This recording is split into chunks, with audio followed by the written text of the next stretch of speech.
Hi hello ಎಲ್ರಿಗೂ ನಮಸ್ಕಾರ ಸ್ನೇಹಿತರೆ, ಎಲ್ರಿಗೂ welcome back to my channel. ಸ್ನೇಹಿತರೆ, ಇವತ್ತಿನ ವಿಡಿಯೋದಲ್ಲಿ ನಾವು ಅಧ್ಯಾಯ ನಂಬರ್ 5 ಚಾಪ್ಟರ್ 5 ಭಾರತೀಯ ರಾಷ್ಟ್ರೀಯ ಕಾಂಗ್ರೆಸ್ ಸ್ಥಾಪನೆ ಮತ್ತು ಮಿತವಾದಿಗಳ ಯುಗ ಈ ಒಂದು ಸಬ್ಜೆಕ್ಟ್ನ ನಾವು ಡಿಸ್ಕಸ್ ಮಾಡೋಣ. ಓಕೆ, 1857ರ ದಂಗೆಯ ನಂತರ ಭಾರತೀಯರಲ್ಲಿ ರಾಷ್ಟ್ರೀಯ ಪ್ರಜ್ಞೆ ಜಾಗೃತಗೊಂಡಿತು. ದೇಶಾದ್ಯಂತ ಒಂದೇ ವೇದಿಕೆಯಡಿ ಬ್ರಿಟಿಷರ ವಿರುದ್ಧ ಹೋರಾಡಲು ಒಂದು ರಾಷ್ಟ್ರೀಯ ಸಂಸ್ಥೆಯ ಅಗತ್ಯವಿತ್ತು.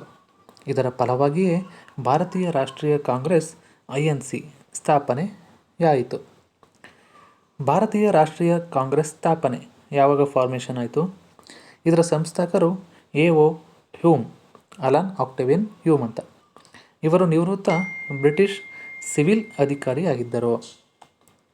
ಸ್ಥಾಪನೆಯಾದ ದಿನಾಂಕ ಡಿಸೆಂಬರ್ 28, 1885ರಲ್ಲಿ. ಮೊದಲ ಸಮ್ಮೇಳನ ನಡೆದ ಸ್ಥಳ ಬಾಂಬೆಯ ಗೋಕುಲ್ದಾಸ್ ತೇಜ್ಪಾಲ್ ಸಂಸ್ಕೃತ ಕಾಲೇಜಿನಲ್ಲಿ. ಮೊದಲ ಅಧ್ಯಕ್ಷರು ಉಮೇಶ್ ಚಂದ್ರ ಬ್ಯಾನರ್ಜಿ, WC ಬ್ಯಾನರ್ಜಿ. ಹಾಜರಿದ್ದ ಪ್ರತಿನಿಧಿಗಳು ಭಾರತದ ವಿವಿಧ ಭಾಗಗಳಿಂದ 72 ಜನ ಪ್ರತಿನಿಧಿಗಳು ಭಾಗವಹಿಸಿದ್ದರು. ನೆಕ್ಸ್ಟ್, ಸುರಕ್ಷತಾ ಕವಟ ತತ್ವ, ಸೇಫ್ಟಿ ವಾಲ್ ಥಿಯರಿ. ಬ್ರಿಟಿಷರು 1857ರಂತಹ ಮತ್ತೊಂದು ದೊಡ್ಡ ದಂಗೆಯನ್ನು ತಡೆಯಲು ಭಾರತೀಯರ ಅಸಮಾಧಾನವನ್ನು ಶಾಂತಿಯುತವಾಗಿ ಹೊರಹಾಕಲು INCಯನ್ನು ಒಂದು ಸೇಫ್ಟಿ ವಾಲ್ವಾಗಿ ಬಳಸಿಕೊಂಡರು ಎಂದು ಲಾಲ್ ಲಜಪತ್ ರಾಯ್ ಪ್ರತಿಪಾದಿಸುತ್ತಾರೆ. ಮಿತವಾದಿಗಳ ಯುಗ, ಮಾಡರೇಟ್ ಏರಾ 1885ರಿಂದ 1905.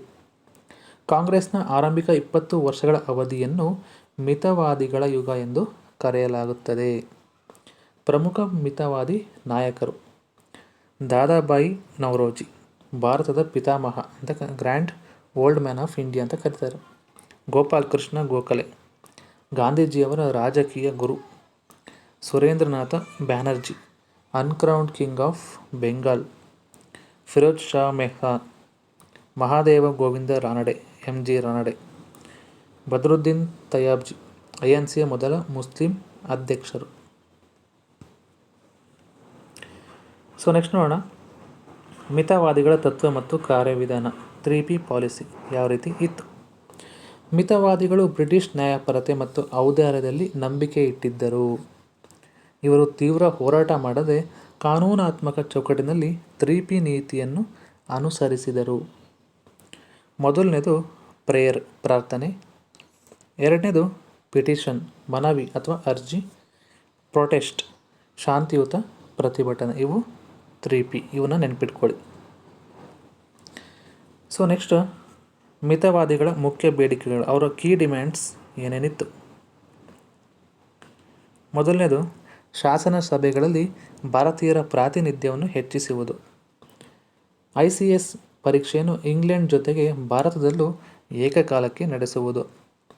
ಮಿಲಿಟರಿ ವೆಚ್ಚವನ್ನು ಕಡಿಮೆ ಮಾಡುವುದು ಮತ್ತು ಕೃಷಿಕರ ಮೇಲಿನ ಭೂಕಂದಾಯವನ್ನು ಇಳಿಸುವುದು. ನ್ಯಾಯಾಂಗ ಮತ್ತು ಕಾರ್ಯಾಂಗವನ್ನು ಪ್ರತ್ಯೇಕಿಸುವುದು. ಪತ್ರಿಕಾ ಸ್ವಾತಂತ್ರ್ಯ ಮತ್ತು ಅಭಿವ್ಯಕ್ತಿ ಸ್ವಾತಂತ್ರ್ಯವನ್ನು ನೀಡುವುದು. ನೆಕ್ಸ್ಟ್ ನೋಡೋಣ, ಮಿತವಾದಿಗಳ ಪ್ರಮುಖ ಸಾಧನೆಗಳು ಏನೇನು, ಅವರ ಅಚೀವ್ಮೆಂಟ್ಸ್ ಅಂತ. ಆರ್ಥಿಕ ಸೋರಿಕೆ ಸಿದ್ಧಾಂತ, drain of wealth theory. Dadabhai ನವರೋಜಿಯವರು poverty and unBritish rule in India ಎಂಬ ಪುಸ್ತಕದಲ್ಲಿ ಬ್ರಿಟಿಷರು ಭಾರತದ ಸಂಪತ್ತನ್ನು ಹೇಗೆ ಇಂಗ್ಲೆಂಡಿಗೆ ಕೊಂಡೊಯ್ಯುತ್ತಿದ್ದಾರೆ, ಅಂದರೆ ಸೋರಿಕೆ ಮಾಡುತ್ತಿದ್ದಾರೆ ಎಂಬುದನ್ನು ಅಂಕಿಅಂಶಗಳ ಸಹಿತ ಸಾಬೀತುಪಡಿಸಿದರು. 1892ರ ಭಾರತೀಯ ಕೌನ್ಸಿಲ್ ಕಾಯ್ದೆ. ಮಿತವಾದಿಗಳ ಒತ್ತಡದ ಫಲವಾಗಿ ಬ್ರಿಟಿಷರು ಶಾಸನ ಸಭೆಗಳ ವಿಸ್ತರಣೆಗೆ ಅವಕಾಶವನ್ನು ನೀಡುತ್ತಾರೆ. ರಾಷ್ಟ್ರೀಯ ಜಾಗೃತಿ, ಇಡೀ ಭಾರತೀಯರನ್ನು ಒಂದೇ ರಾಜಕೀಯ ವೇದಿಕೆಯಡಿ ತಂದು ರಾಷ್ಟ್ರೀಯತೆ ಭಾವನೆಯನ್ನು ಬೆಳೆಸ್ತಾರೆ. ಬ್ರಿಟಿಷರ ನಿಲುವು ಅಂದರೆ ಬ್ರಿಟಿಷ್ ಆ್ಯಟಿಟ್ಯೂಡ್. ಆರಂಭದಲ್ಲಿ ಬ್ರಿಟಿಷ್ INCಯನ್ನು ಬೆಂಬಲಿಸಿದರು, ಆದರೆ ಕಾಂಗ್ರೆಸ್ ತನ್ನ ಬೇಡಿಕೆಗಳನ್ನು ಹೆಚ್ಚಿಸಿದಂತೆ ಬ್ರಿಟಿಷರ ಧೋರಣೆ ಬದಲಾಯಿತು. ಲಾರ್ಡ್ ಡಫರಿನ್ ಕಾಂಗ್ರೆಸ್ ಅನ್ನು ಅಲ್ಪಸಂಖ್ಯಾತರ ಪ್ರಾತಿನಿಧ್ಯ ಹೊಂದಿರುವ ಸೂಕ್ಷ್ಮ ಸಂಸ್ಥೆ, ಮೈಕ್ರೋಸ್ಕೋಪಿಕ್ ಮೈನಾರಿಟಿ ಎಂದು ಲೇವಡಿ ಮಾಡಿದನು. ಬ್ರಿಟಿಷರು ಭಾರತೀಯರನ್ನು ಒಡೆದು ಆಳುವ ನೀತಿ, ಡಿವೈಡ್ ಆ್ಯಂಡ್ ರೂಲ್ ಪಾಲಿಸಿಯನ್ನು ಬಳಸಲು ಪ್ರಾರಂಭಿಸಿದರು. ಸೊ ಪರೀಕ್ಷೆಗೆ ನೆನಪಿಡಬೇಕಾದ ಪ್ರಮುಖ ಅಂಶಗಳು ಅಂದರೆ ಎಕ್ಸಾಮ್ ಹೈಲೈಟ್ಸ್ನ ಈಗ ನೋಡೋಣ. INCಯ ಸ್ಥಾಪಕರು ಯಾರು? A.O. ಹ್ಯೂಮ್ 1885. INCಯ ಮೊದಲ ಅಧ್ಯಕ್ಷರು ಉಮೇಶ್ ಚಂದ್ರ ಬ್ಯಾನರ್ಜಿ ಅಂದರೆ ಬಾಂಬೆ ಸಮ್ಮೇಳನದಲ್ಲಿ. ಭಾರತದ ಪಿತಾಮಹ grand old man of India ಯಾರು? ದಾದಾಬಾಯಿ ನವರೋಜಿ.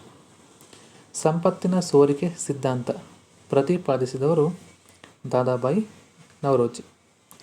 ಗಾಂಧೀಜಿಯವರ ರಾಜಕೀಯ ಗುರು ಗೋಪಾಲ್ ಕೃಷ್ಣ ಗೋಖಲೆ ಅಂತ. INCಯ ಮೊದಲ ಮುಸ್ಲಿಂ ಅಧ್ಯಕ್ಷರು ಯಾರು? ಬದ್ರುದ್ದೀನ್ ತಯ್ಯಬ್ಜಿ 1887 ಮದ್ರಾಸ್ನಲ್ಲಿ. ಸೊ ಸ್ನೇಹಿತರೆ, ಇಷ್ಟು ಅಧ್ಯಾಯ ನಂಬರ್ 5 ಭಾರತೀಯ ರಾಷ್ಟ್ರೀಯ ಕಾಂಗ್ರೆಸ್ ಸ್ಥಾಪನೆ ಮತ್ತು ಮಿತವಾದಿಗಳ ಯುಗ ಈ ಒಂದು ಸಬ್ಜೆಕ್ಟ್ನ ಡಿಸ್ಕಸ್ ಮಾಡಿದ್ದೀವಿ. ಈ ಒಂದು ವಿಡಿಯೋ ಇಷ್ಟ ಇದೆ ಅನ್ಕೋತೀನಿ. ಇಷ್ಟ ಇದ್ದರೆ ಲೈಕ್ ಮಾಡಿ, ಶೇರ್ ಮಾಡಿ, ಕಮೆಂಟ್ ಕೂಡ ಮಾಡಿ, ಹಾಗೆ ಚಾನಲ್ಗೆ ಸಬ್ಸ್ಕ್ರೈಬ್ ಕೂಡ ಮಾಡಿ ಅಂತ ಹೇಳ್ತಾ ಈ ಒಂದು ವಿಡಿಯೋನ ಇಲ್ಲಿಗೆ ಮುಗಿಸ್ತಾ ಇದ್ದೀನಿ. ಎಲ್ಲರಿಗೂ ಧನ್ಯವಾದಗಳು.